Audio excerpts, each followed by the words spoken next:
Hi, welcome to the Mumbly Hour, where each episode we discuss and dissect one topic in pop and geek culture. I'm Andrew Lawson. I'm Andrew Hott. Today we're going to be talking about Star Wars: The Force Awakens.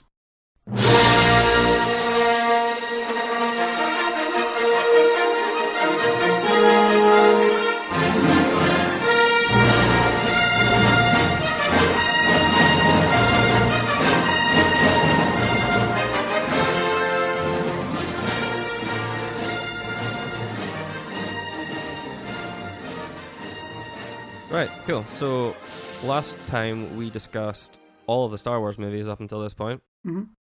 We have since then gone and seen The Force Awakens, and we're going to discuss it. So we should say, first off, we're going to do, the way this is going to work is we're going to do non-spoilers for the first section, and we're going to discuss our opinions and views on the film without going into any detail, just in case you haven't seen it, and then we're going to go give a rating, and then go full spoiler territory. Yeah, so you saw it at the proper IMAX experience, right? Yeah, I went to the largest cinema in Scotland at the Glasgow Science Centre at midnight on the opening day. So the midnight screening, me and my flatmate went. I was on the news. Mm-hmm. The BBC were recording people in the concession stand. Cool. Yeah, but it was fun. It was exciting. There was loads of people there. Everyone was super excited. Mm-hmm. The worst part of it was when we came out at the end and everyone was chatting about it, and there was, because it sold out so quickly, there was a screening on immediately afterwards at about 3 a.m, and everyone was queuing to get in because there's only one screen in the building. It's like a bespoke cinema, and everyone was queuing to get in as we were coming out, and everyone was discussing it in front of people queuing up, and I felt really bad because I went to see it about 2 p.m. on the day of the day of release. I wasn't gonna queue up at midnight. When people were coming out before I went in, I was averting. I was like just doing everything I could to like just not tune into their conversations and just kind of. What I wanted to do was just like cover my ears, but I was like, there's loads of people here. I'm not going to do that. I would look like an idiot. But yeah, thankfully I managed to get into the cinema without any spoilers. I went on a Twitter hiatus for about 14 hours. You ignored my messages for a good.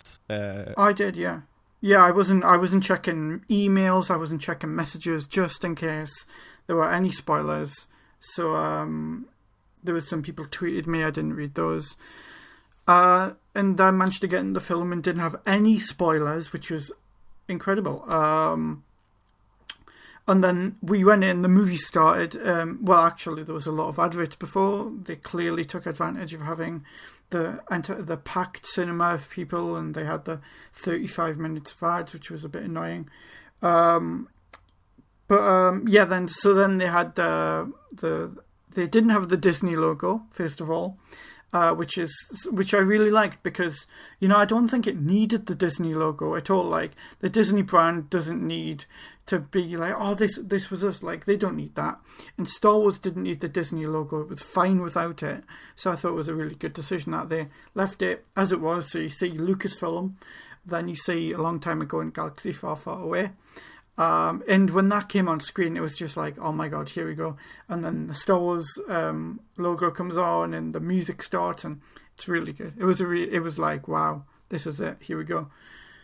How did the audience react during that bit in the cinema when you saw it at midnight? So I also went on a spoiler and an internet hiatus to try and stay away from it because the reviews came out. The review embargo was there specifically to stop people from being like, oh, I've seen it and this happens, because as soon as that happens, the headlines on all articles are going to be spoiler laden, and even the first line, like,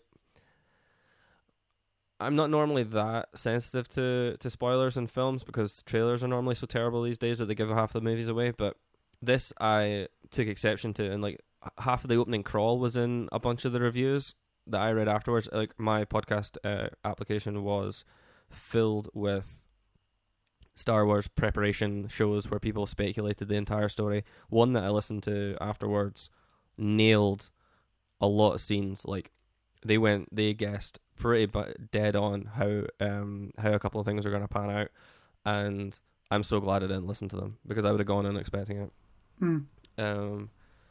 So we should get into The film. So what did you think about the story? I thought the story was pretty good. I was worried that it might be a repeat of episode 4, but actually I came out thinking that it wasn't. There was definitely some elements that you could see mirror images. I thought generally it was a pretty original script. It was interesting.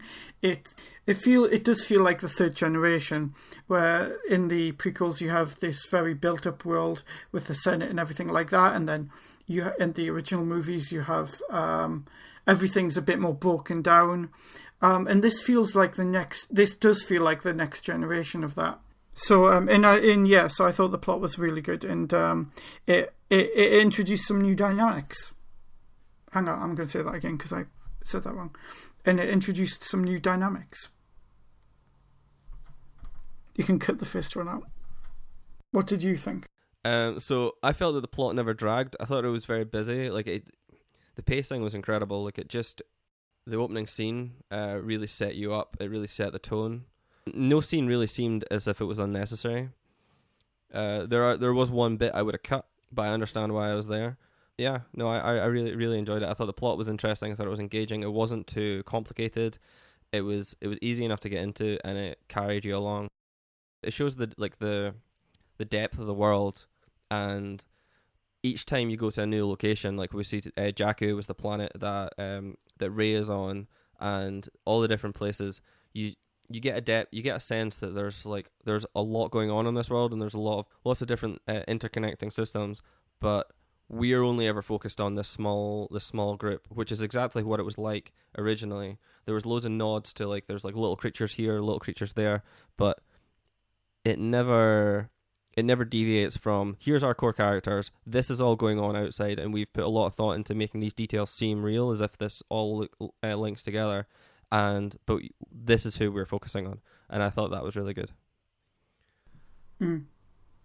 Yeah, I think it really reflects the original trilogy in that it does focus on a small group of characters. I think that the writing can't be understated, because one of the writing staff was the guy who touched up Empire and Return of the Jedi, he is the cause for a lot of the core of what happens in those movies. His name slips my mind, but he was heavily involved in the script for this and the story for this, and I think that can't be understated. I thought that the music in this film, now I said on the previous podcast that the music is consistently good. I thought it was actually better on this film, and I think the reason for that is, I think the music itself was on par, but the placement of it seemed like it had more of a role. Like the music really carried some of the scenes and made some of the moments seem like a lot bigger and really let them hold their ground. What I want to say is I want to name specific ones, but I'm not going to. Number one, because I can't remember.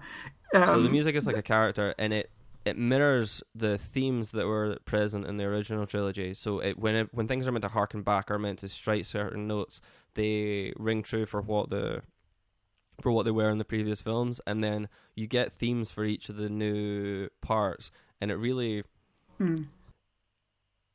it brings you up and down and makes you feel a certain way, the way that you're meant to, and I think it's great.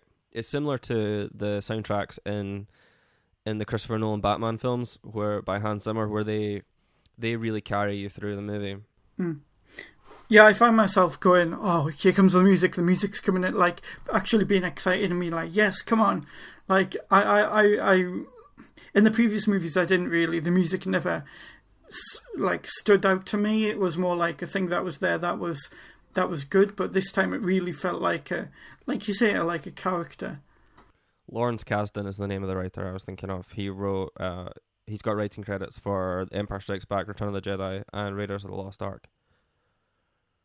Excellent. There was a scene near the beginning, which you've told me is in the trailer, so I can discuss it here, where there's a TIE fighter which tries to leave the base. It's right near the start of the film, and it basically gets taken without permission. and it tries to leave this space base, and it gets caught on on a rope that it's attached to. Yeah, it's tethered. And so it's the job of it's tethered, and it's the job of the people inside of it to untether it and to try and keep pulling at the tether, and to also fight off the bad guys as they're doing that. I thought that was a really nice little scene. Should we go into the characters then, because that touches on who? Yeah, sure. Finn, who is an ex-stormtrooper who leaves the First Order and finds himself with Rey. Rey is a scavenger who lives on a desert planet of Jakku, and she's played by Daisy Ridley. Finn is played by Jordan Boyega, and we also have Poe Dameron, who is played by Oscar Isaac. He is a pilot in the Resistance. So there are three. As they say, are three main people on the side of good. I wouldn't say Poe is one of the main people in the film. I would say that Han Solo plays a bigger part. Yeah, I was meaning of more of the new characters. I still wouldn't say that Poe has a big part in the film. All right, okay. He kind of just appears again near the end. But okay, so BB-8 is another new character. BB-8 is a new droid that everyone has already fallen in love with. It's a little round thing with a little hat on its head. It's really good. I thought the fact, I don't know, I think it has the what is it? What's the word I'm thinking of? It has the lovability that R2-D2 has, except it seems like because of his shape, he can be more dynamic and maybe like even more so. Because he has a lot of funny little quirky little scenes where he does a lot of funny little things, and he really is one of the characters. You don't hear a word that he says, but he is one of the main characters, and you like build up feelings for him. BB-8 is my favorite character in this film. He brings comedy, he brings tension. Like there's the way that he dips his head and like runs around like a little thing in the background. You just kind of want him to catch up.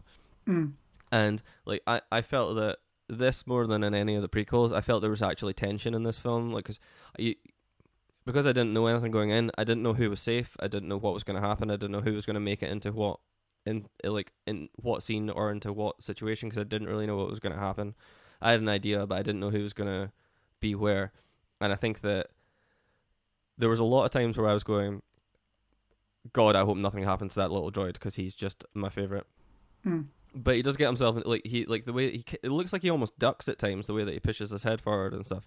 Like I thought he was just he was great. He also delivered my biggest laugh, and in the two times that I've seen this film, the biggest laugh same. both screenings that I had.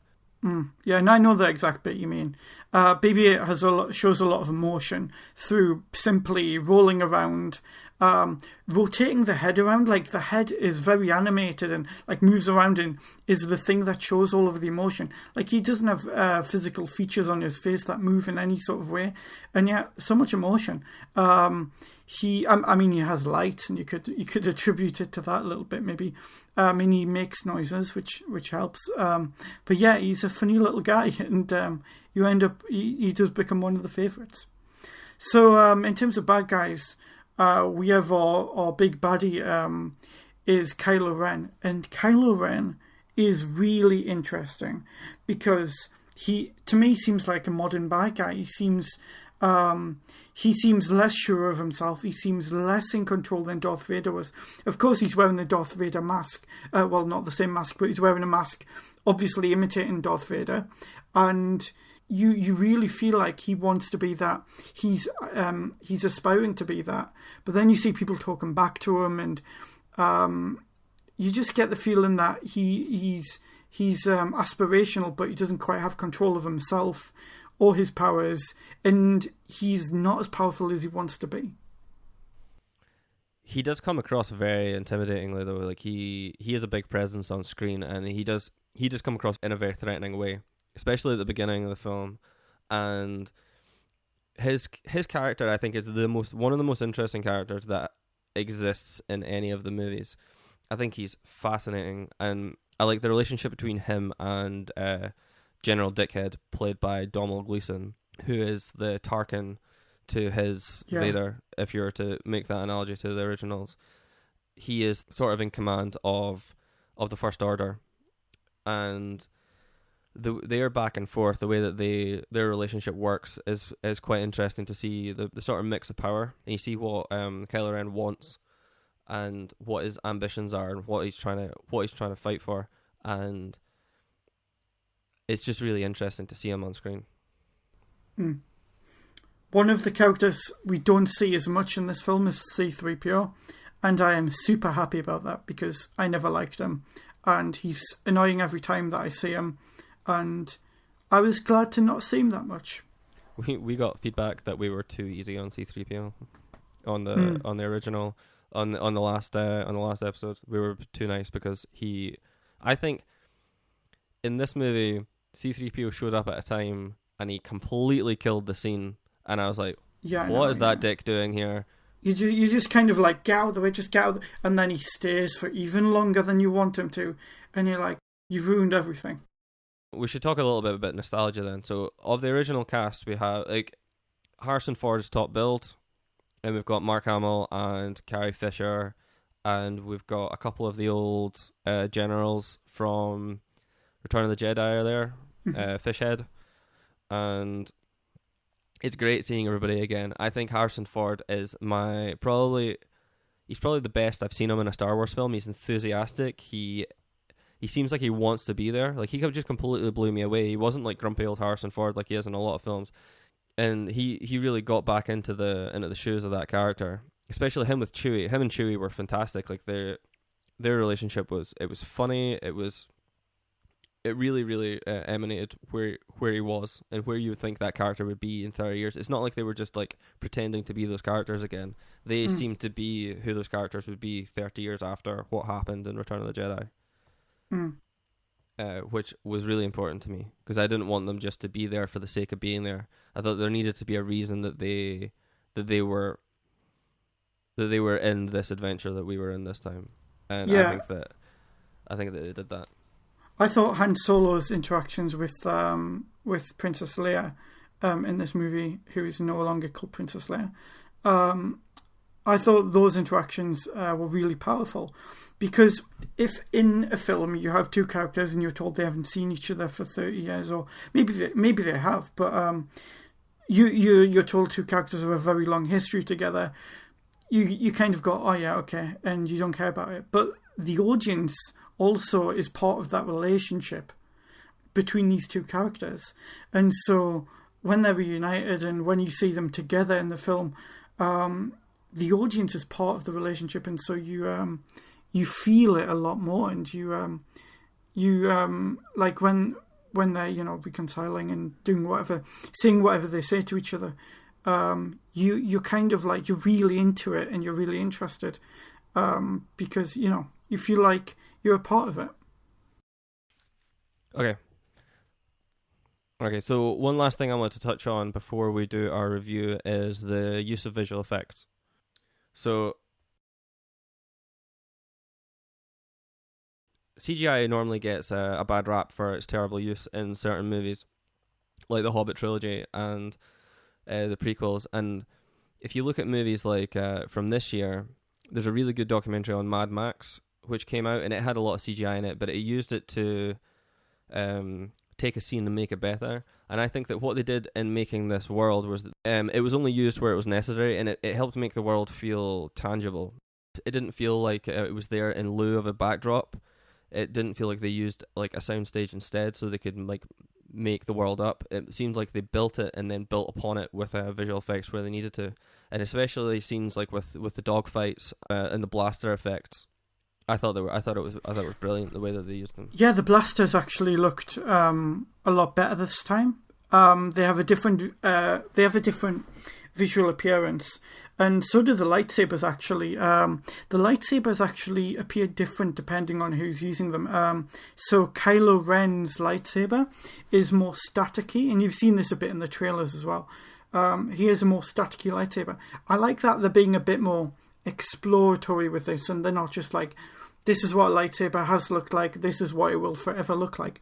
They're like, okay, this is kind of like an artist's impression. It's like a reimagining of it. A bit like when they have a new director with Batman, and they have a different face on the Joker because it's like an artist's impression.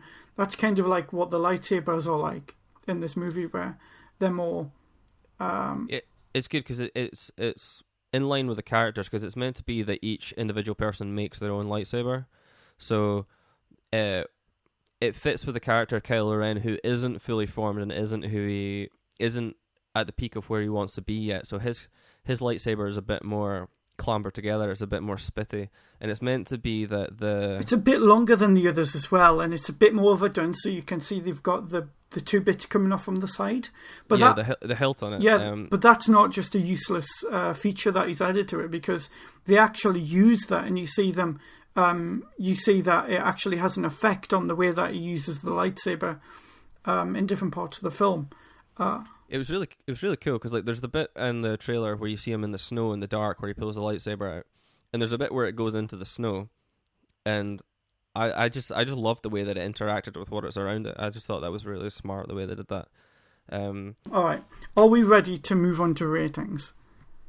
Yes. Okay, So I rated the highest rated Star Wars film that I've given is been Return of the Jedi. I give 4.5 stars out of 5. I rate out of 5 stars.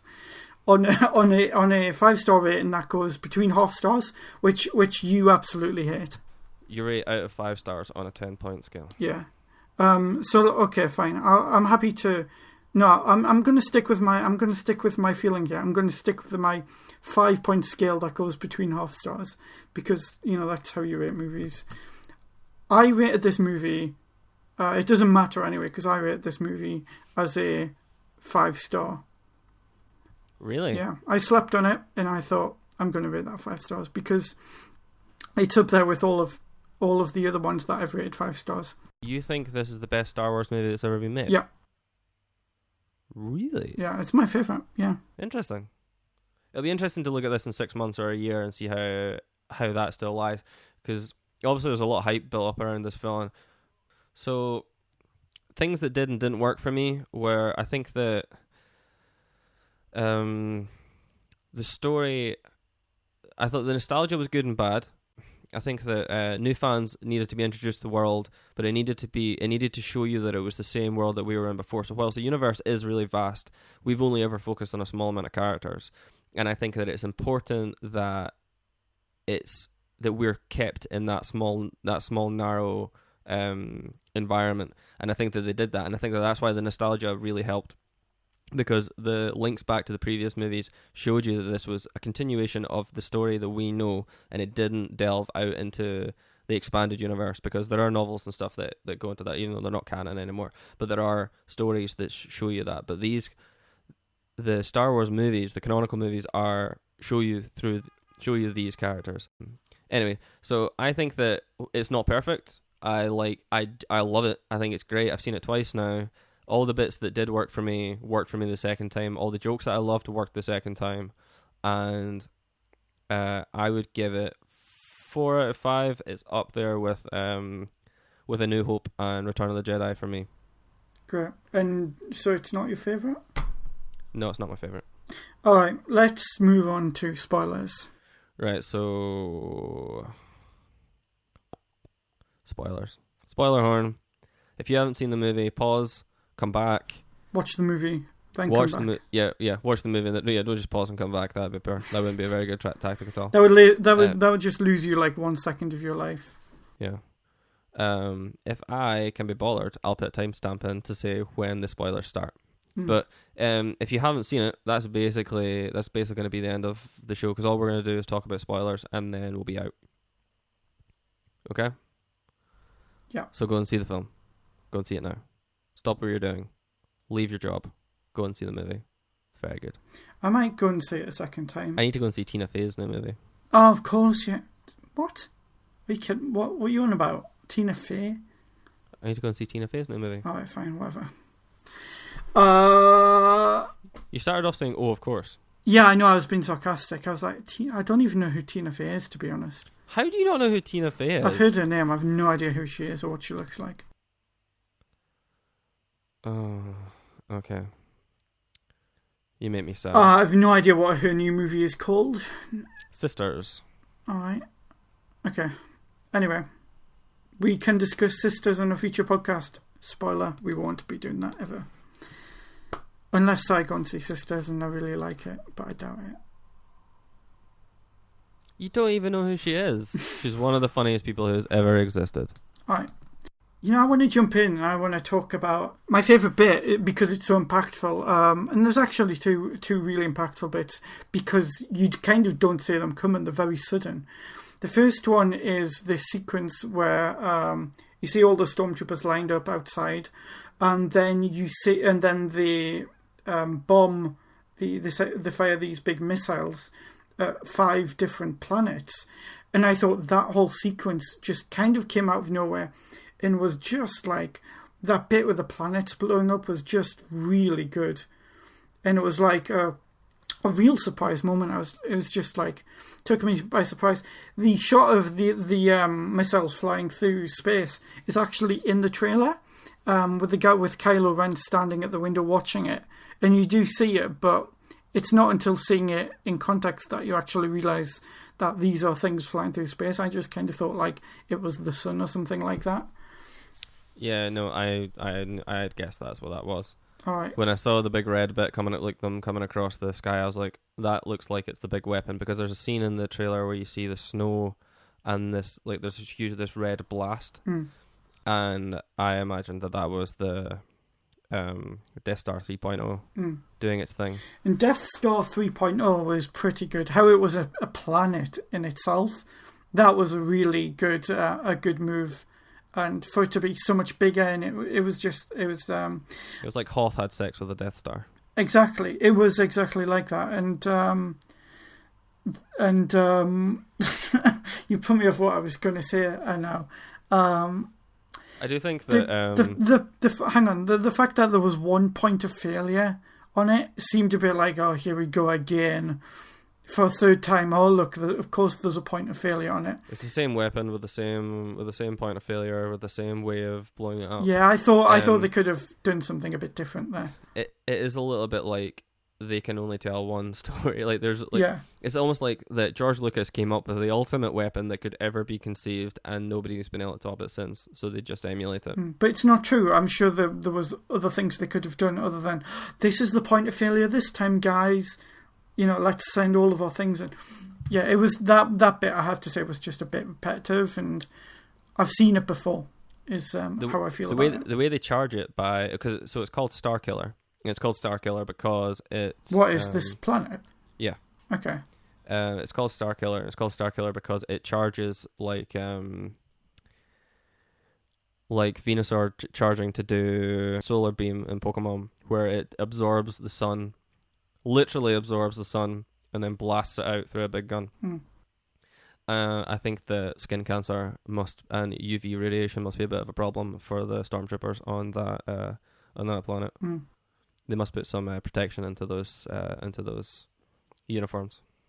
All right, let's move on. I want to talk about. Is spoilers just going to be remember when this bit happened? Yeah, basically, it's basically going to be that. Yeah, I want to talk about Kylo Ren a bit because I want to talk about his family ties. He produces a really, really interesting new concept, which is a villain who's on the dark side who's being pulled towards the light. So it's unveiled so he is Han Solo and General Leia's child. He was trained as a Jedi by Luke, and then went AWOL and decided he was a baddie. I like the way that it all kind of wraps around on itself, and this new generation links up to the last one. There was a lot of speculation about how that would happen, and this seems like it actually seems really obvious in hindsight. Like I could have sat down with a bit of paper and worked out exactly. Oh, like it was my guess for who he was. I thought he started off strong. The way that he stopped the blaster, like see when Poe tries to shoot him and he turns around, stops the blast, and then brings him forward and then you see them walk away, and it's like the blast is still there. Yeah. And then it smashes into the post. I thought that was really cool.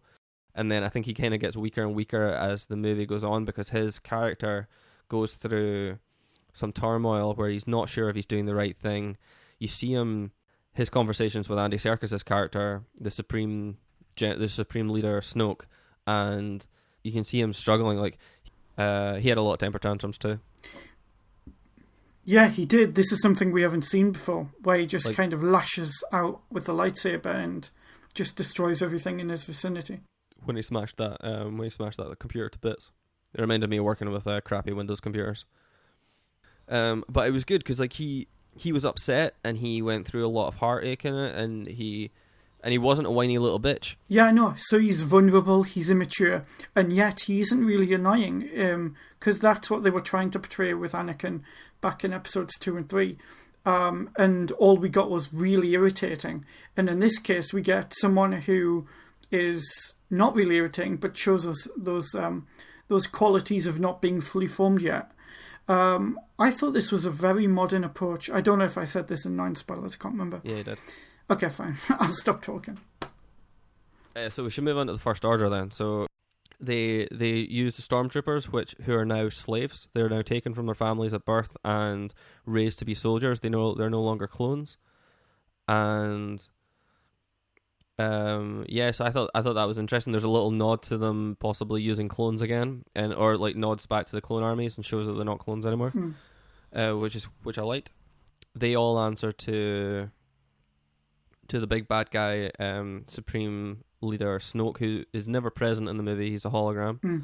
I didn't realise that he was a hologram at first. I don't know if it was just me, but it wasn't until the last scene with him in where it shows more of a close-up and I saw the hologram stuff around him. Well, you see him hologramming away in every scene that he's in. All right. I didn't notice that. When you first see him and he disappears, it's a hologram. You can see the hologram sort of fade out. All right. So I reckon in real life he's probably like Yoda sized. Yeah, they left all that ambiguous, so you don't know where all this is going. Like I think that's really interesting. Like where that could go, and in the next film, how that'll pan out. Because obviously, like when we leave Kylo Ren, he's being taken back to that guy to finish his training as a Sith. So I don't know if that guy, he could be Palpatine's trainer.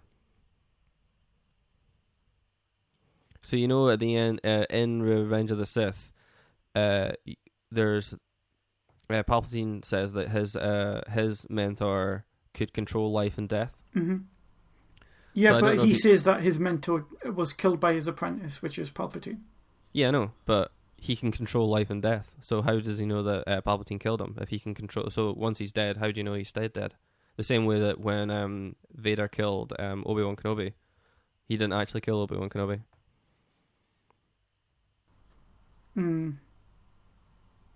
So if you can control life and death and bring people back to life and death, this guy seems powerful. I'm not convinced.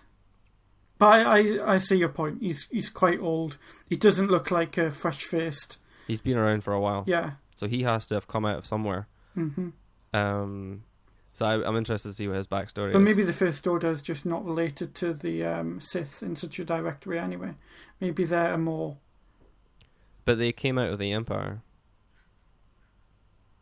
They came out of the ashes of the Empire. Right. So the scene that I mentioned before, just before they fire the laser gun, just before they fire the big weapon, when they're all standing outside, oh my god, this scene had such strong connotations to the Nazis and to Hitler. Even the way the guy was talking to the army reminded me, if you go back and look at the videos of Hitler making his speeches, it's so reminiscent of that. And this really kind of caught me off guard and made me think, like, are we okay to be doing this? Like, is this an okay thing now? I'm not quite sure. But yeah, there was a lot of that. And even the symbol, I'm pretty sure there was a symbol that looked a little bit like a swastika, or, maybe not looked a bit like it, but maybe could have easily been replaced by it. And then, of course, they all did a salute at the end, which just sealed the deal on that.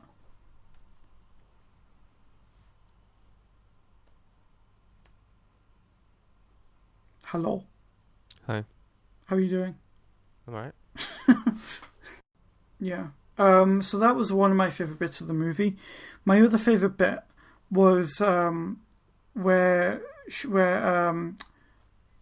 Rey touches the lightsaber for the first time, and then suddenly she's transported into all of these flashbacks, and you kind of don't know what's going on. Like, it's like she's been transported into a forest, I think it comes at first, and then it becomes something else, and then something else, and you're like, okay, she's going through something that we don't quite understand. Yeah, so it takes you to that bit in the snow in the forest, and then it takes you to I don't know where the bit when she gets dropped off is. When her There's a memory of her dad leaving her, and when she's young, and her being like, yeah, don't and then leave. there's then it takes you to Luke touching R2-D2, and then some bit in some muddy swamp sort of or wet area with Kylo Ren, and the Knights of Ren are referenced as well, because he's not alone. So I thought that was really cool. It really it reminded me of the cave scene in Empire Strikes Back when Luke goes into the cave and meets Vader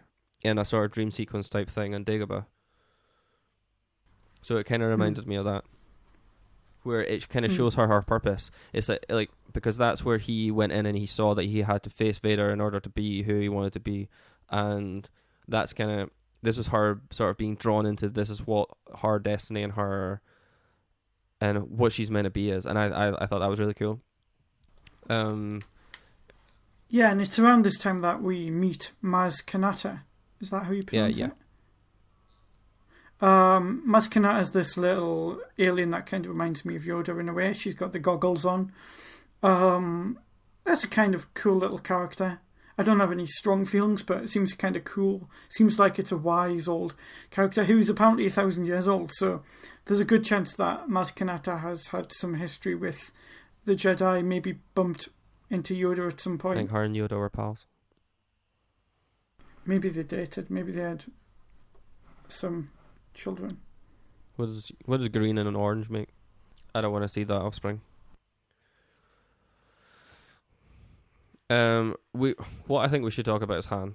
Everything that happens to Han Solo in this movie, from his entry scene until when he leaves. Okay. Because one of his scenes is my least favourite scene as well. Which scene is that? The bit when they're trying to escape from the hangar, the ship that they absorb the Millennium Falcon into, and then they suddenly have to escape and leave.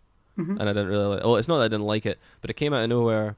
I think that I forgave it because it sort of showed him being his character again. Like, you know, like when he's always like, "Hey, I told you get your money," and like it's like that's who he was in the original movie, and it just shows you that that's still who he is now. Like after the stuff that happened in Return of the Jedi, he just went back to being who he was. He just went back to being a smuggler, and we get a Scottish character, which is good, representing.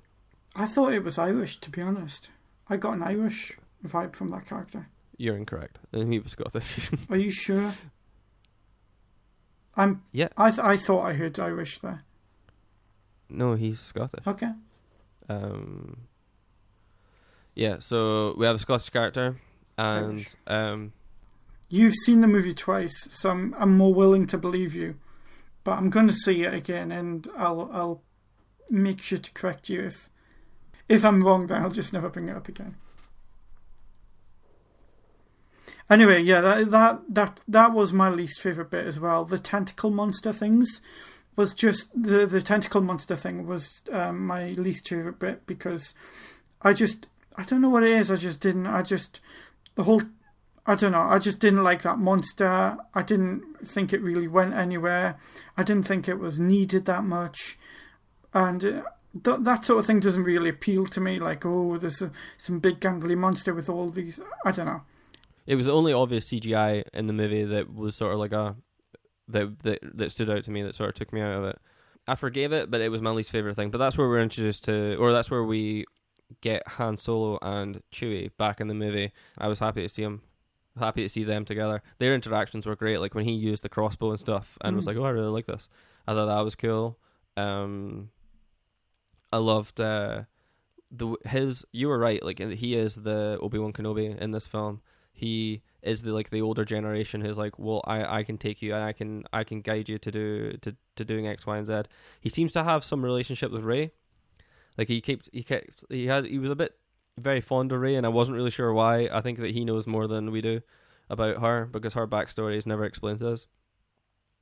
But she's but I like that they sort of acted as the guiding force to help the younger characters do what they need to do. Like, we need to go to see this person because she'll be able to help you, and then we need to get to the rebels, and then we need to do X, Y. I thought that was really cool.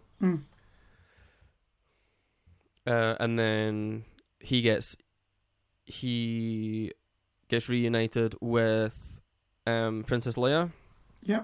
And I really wanted them to have this moment, and then she comes off the ship and she sees him and they meet each other, and then fucking C-3PO comes in and goes, "Hi," and I'm like, you might see I've got a red arm. Like, that's because I was like, go away. Yeah, I totally agree.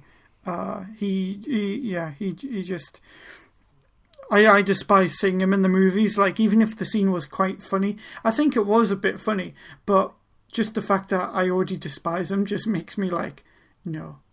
It would be as if Jar Jar showed up for a lot of people. It would be that sort of same feeling. It was there for comic relief, but it was there in a moment where I didn't believe comic relief was required. And I think it was a very strong moment where it was like, oh my god, this thing is... And then you're pulled out of those thoughts because the stupid robot gets in the way. It kind of reminds me of how the way that Anthony Daniels, who plays C-3PO, just shows up when he's not wanted everywhere. It says, "Remember me? I'm C-3PO. Do you want me to put my C-3PO thing on? I can do C-3PO. Does anyone know that I was C-3PO?" And you're like, nobody cares. Yeah. Oh, I thought that the scene where they go into the room and discuss the plan to take down Death Star 3.0, I thought was pretty weak. It was basically like a brainstorming session. It was like, well, there's a vent here. That should work. That worked the last time. Let's all do that. Well, how about we go in there with a Falcon and turn off the shields, and then you guys come in afterwards and shoot the thing. And I was like, that's exactly what happened the last time. Somebody went on the thing and had to turn off Han Solo had to go to a base and turn off the shield so that the other guys could come and shoot at the thing. It's exactly what happened the last time. But I think that whilst that setup was the same, where it took all the characters was completely different, and I thought that was way more interesting than what I was expecting. I also liked that they came out at light speed in the atmosphere of the planet. I'd like to know how the physics of that works, but I thought that was really cool. I thought that bit was really good, yeah. I thought that was like a nice little twist to the plan that, we're going to get past the shields by going at light speed and then coming out of light speed inside of the shield. That was a nice little idea. So, did you see the scene coming when he died? Let's talk about Han dying. Yeah, it was obvious as soon as he started walking across that bridge. It was like, there's no way that they're going to go, oh, buddy, everyone's friends again. Let's be careful, very careful walking back along this bridge. Mind your step, make sure you don't fall off. Like, that was never going to happen. Like, he's Han Solo and Indiana Jones. He should know better. He's he should see a bridge without any railings. I was just screaming in my head, danger, danger, danger. Yeah. But it was bad. From his point of view, this is his son. He's raised his son. His son has turned to the dark side, but he can see that he's not completely there, and he's divided, and he wants to bring him back because he's his son and he wants to get his son back. And so he does something he wouldn't do in any other circumstance, where he goes out on this bridge and he tries to basically talk him down. And it does seem like he's like making progress on it, but everything in my head was just going, there's no way they're going to come out of this. And then he hands the lightsaber over, and it was a little bit too slow to be a disarming bit. And then, sure enough, Han Solo died, which I don't know why they made that decision to have him killed off. Maybe the same sort of reason that they killed off Obi-Wan, which is to give the new characters the room for them to grow and for them to become the focus. I think Harrison Ford has always wanted Han Solo to die. I think that it was good that they did it. I think the way that they did it was really satisfying. I think the emotional heft of that like really paid off. But the entire audience gasped when it happened. And I was, because I knew it was what was coming, because he said, was it Kylo Ren says, I need you to help me. I need you to help me get there. I need you to help me do what I need to do to become to get to where I need to go. And I was like, nope, it's gonna happen. And I like put my face in my t-shirt and was like, no, it's gonna happen. It was brutal. The music cut out when he went on the bridge, and you've got Kylo Ren walks across the bridge, and then he walks onto the bridge and shouts Ben, which is obviously his name, which is cool. It's like they named him after Ben Kenobi. Loved that. And then he shouts Ben. Music cuts off, and it's complete silence, which reminds me of The Dark Knight Rises, when they're trying to go up to Bane. A gate shuts down, and they're on a bridge, and the music cuts, and it's just this brutal fight between Batman and Bane, where Batman gets his spoiler for Dark Knight Rises. It came out 3 years ago. You should have seen it. And he gets his back broken. There's no music for that at all. It's just sound effects of the dialogue between those two characters and the noise of the back breaking, and that's the exact same in here, where it's just the sound of the dialogue between the two and the supporting characters who can see and who are overwatching this, and then the sound effect of the lightsaber coming on when it went through him is as piercing as that bit in The Dark Knight Rises, and man, it was rough. Anyway, so I think you want to talk about lightsabers.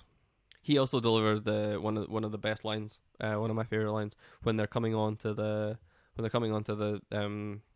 Starkiller base, and they're trying to figure out how they're going to deactivate the shield, and we find out that Finn was actually he worked in the sanitation rather than as an engineer or anything. And he says, "We'll use the Force." And he goes, "That's not how the Force works." Was my favorite line. I loved it. Really? Yeah. That was one of the ones I would have cut. Everyone laughed. Everyone laughed the second time I saw it. I loved it. All right. I thought that was hilarious. So you know that bit in the first podcast where I said this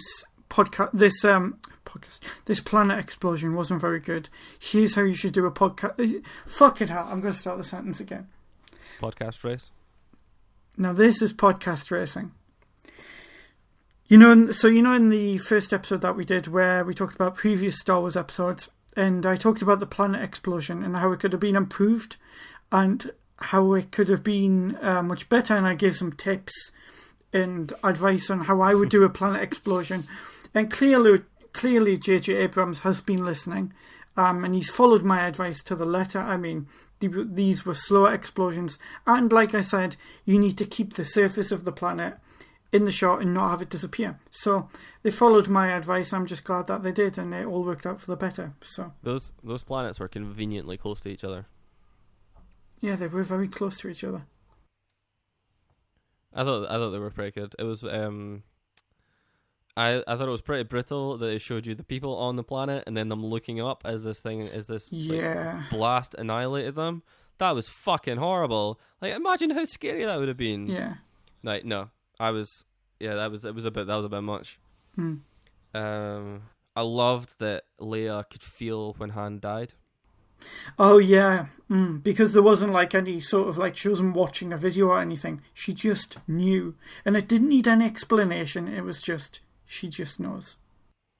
Man. One of the biggest issues I have with Han's death is that when they go back after they've destroyed Starkiller Base and that planet, when they come off the ship, Chewie just walks past her. And I think that her and Chewie should have hugged or mourned, or there should have been something between the two of them, because she hugs Rey, and I think there should have been something between her and Chewie to be like, this thing that was a huge part of both of our lives is now gone. Yeah, I think she should have hugged Chewie instead of Rey. I mean, she doesn't seem to know Rey that well. Earlier in the film, she refers to it as, some girl. And yeah, I think that was. I think that they should have had a moment. I want to talk about the lightsabers. I think that there's a few things to talk about the lightsaber battle. Like the look and feel of it. So it wasn't a dance.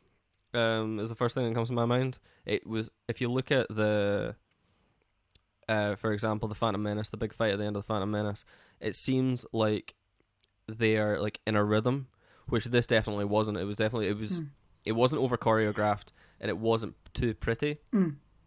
It was raw, and it was them just going, because one half of them have never been trained before, and it's just like them going. It's almost like a survival tactic that they're just like, I need to do what I can to try and make this massive scary guy not chop me into bits, and I think that was really good. Yeah, obviously it was all choreographed the same as it was in the prequels, but it didn't feel choreographed this time.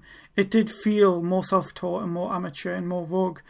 The fact that it was in the forest as well, rather than on a sci-fi setting, made the sci-fi the fights from the prequels look boring in comparison. When you just think about those two side by side, it just makes those ones seem really boring, and this seemed really interesting, which it really was. I mean, it was a totally different aesthetic for a lightsaber battle, and I hope that they have more of those in the future, because it was very different, and it was, I think, probably one of my favorites. I would probably rate it as my favorite lightsaber battle. It's definitely up there. Anyway, and you know this idea of how only he had the lightsaber at first, and then he was fighting, and then he lost it, and then she got the lightsaber and fought him off with her lightsaber. She fought him off with the same lightsaber. Again, really interesting idea, and the choreography was different. It was, like you say, it was more, it was more like a defense mechanism, and it was like, oh my god, I don't know how to use this thing, but I'm going to try my best anyway. There's a lot of aggression to it as well. It one of the issues I had with it was the balance of power. So if we talked about the Empire Strikes Back lightsaber battle, and in that you've got Vader fighting with one hand, and he's completely in control and he's the powerful one in that.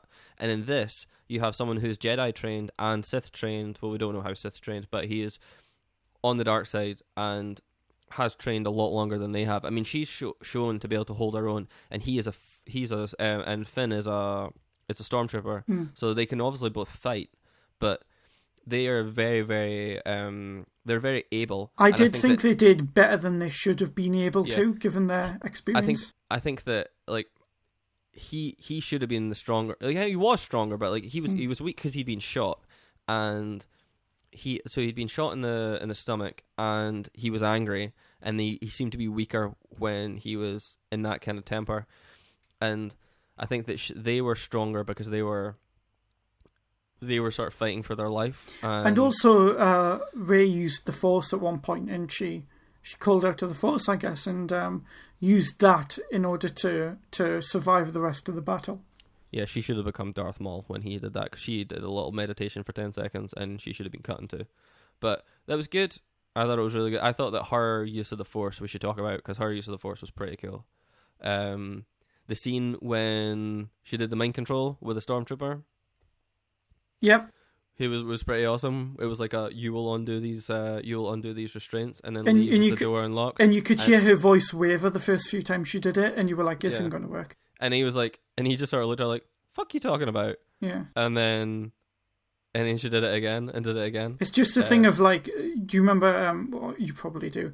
When Yoda is telling Luke, you've got to believe in it. You've got to have faith. And that, I think that was the difference, is that she was like, okay, I believe that this is going to work. Yeah, you've got to like be strong-willed and like will it to happen and overcome the weak mind that is in the Stormtrooper, or that is in the Airhead that is Daniel Craig, who played that Stormtrooper. Yeah, a bit of a cameo from Daniel Craig there. There was another cameo that I know about as well. The spare parts guy who offered a quarter portion for like a thing. By the way, that description, it's not like you get one token. They specifically say one token is equal to a quarter portion, just to emphasize that this is not enough food for one person. But anyway, so this spare parts guy was played by Simon Pegg. Yeah, you see him in the Comic-Con footage. You see him dressed up. So he was a bit giddy to be in a Star Wars movie. Yeah. I think he probably called in a favor from J.J. Abrams, because obviously they worked together on the Star Trek movies. If I could do that, I would do that. All right, okay. No, we've not talked about Luke Skywalker. Okay. Do you want to not? Yeah. So there was a lot of speculation about why is Luke Skywalker not in the trailers, and when asked about it, J.J. Abrams was like, "Well, there's clearly a reason for that." And the reason was because he's not in the movie. The reason is he's just not in it. The reason is, I think, because he's in the last scene of the movie, and the whole movie's about finding him, and or to an extent it is. I mean, that's what the opening scroll says, and I think if you show him in the trailer, then everyone sitting watching the movie is like, well, I know that they find him because I've already seen him. So, yeah, I think they were right not to show him because, one, you would give away that they do find him, so it would give away the last scene in the movie because that's the only footage they would have to show of his face, and it would give away his look, and everyone would be judging what he looks like and what that means, and would be trying to guess the movie a lot more. So I'm glad they didn't show him because of the part that he plays.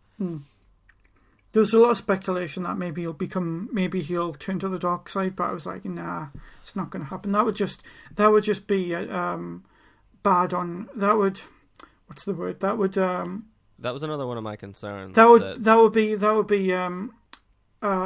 dismissive of what happened in Return of the Jedi if he then turned to the dark side himself. So I had a concern that they were going to turn him to the dark side, which I think would have been a disservice to his character, because if you look at what happened at the end of Empire Strikes Back, where his dad says, "Join me, we will be together and we'll rule this," and instead of doing that, he's so turned off to the dark side that he throws himself pretty much to what he considers his death at the end of that film. Like, the fact that he survives that, he didn't know was going to happen. And then at the end of Return of the Jedi, he's totally prepared to die. Like, he stands with the Emperor and says, "I'm here to make sure that you come to an end. I'm on this ship and we're both going to die together, and I'm here to make sure that it happens."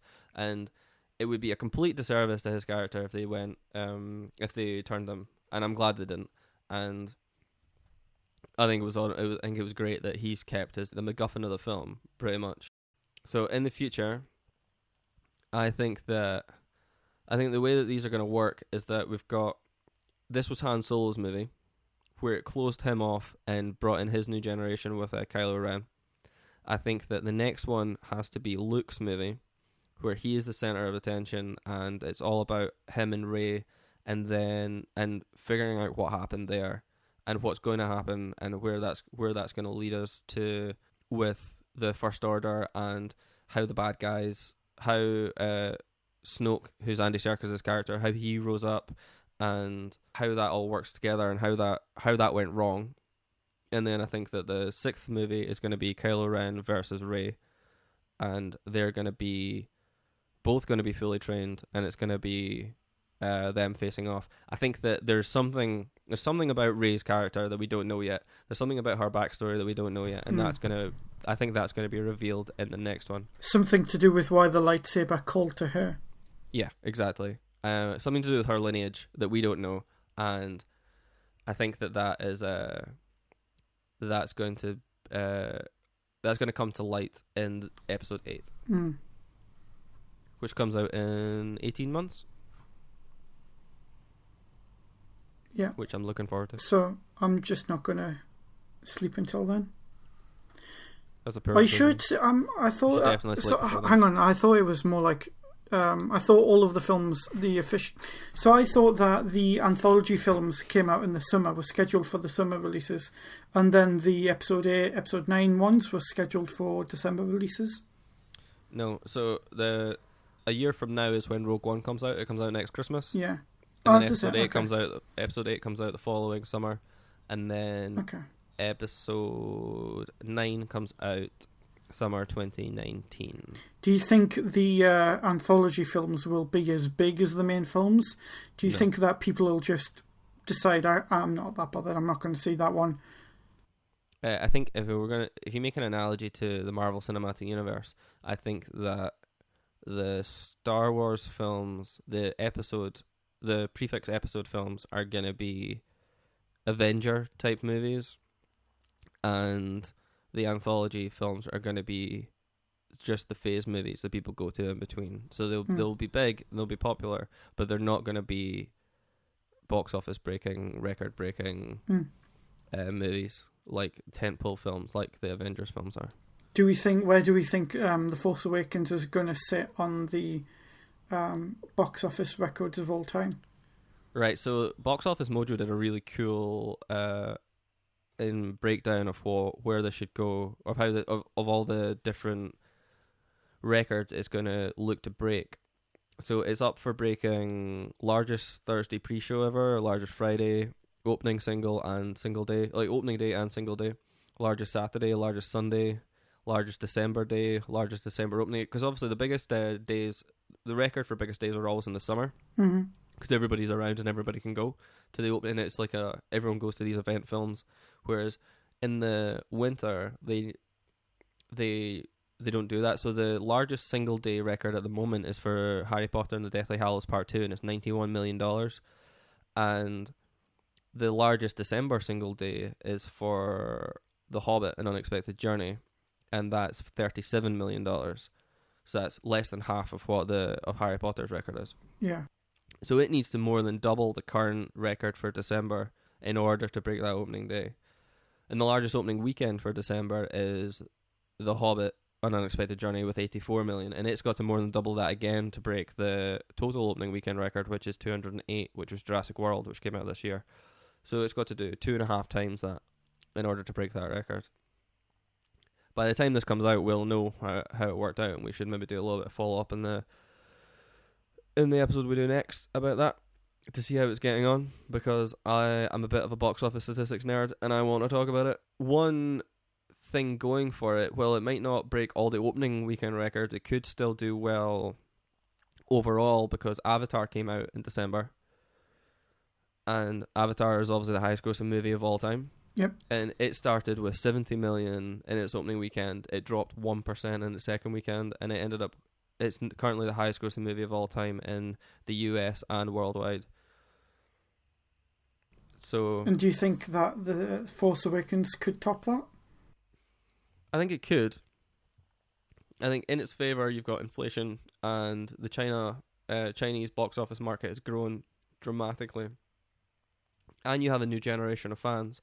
So you've got people who were fans originally, their children, and they're either children or younger siblings. And you've got new children who are interested in these films. So I think there's a massive audience for this. I've never seen hype like this. But we'll wait and see.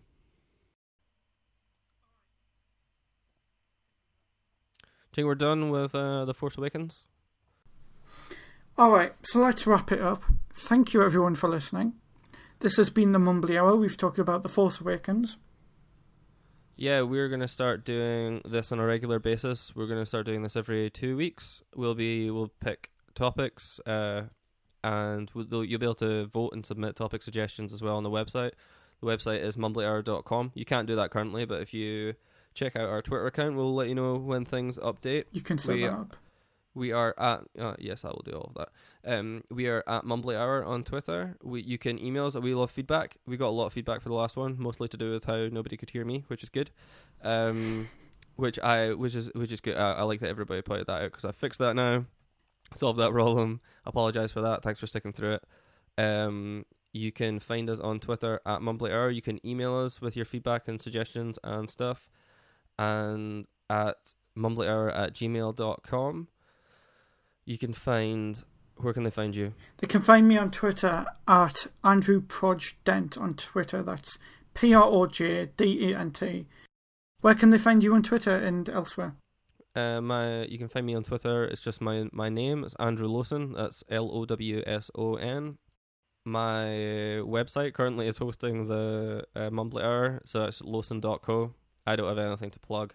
I don't have anything to advertise, because I'm just me.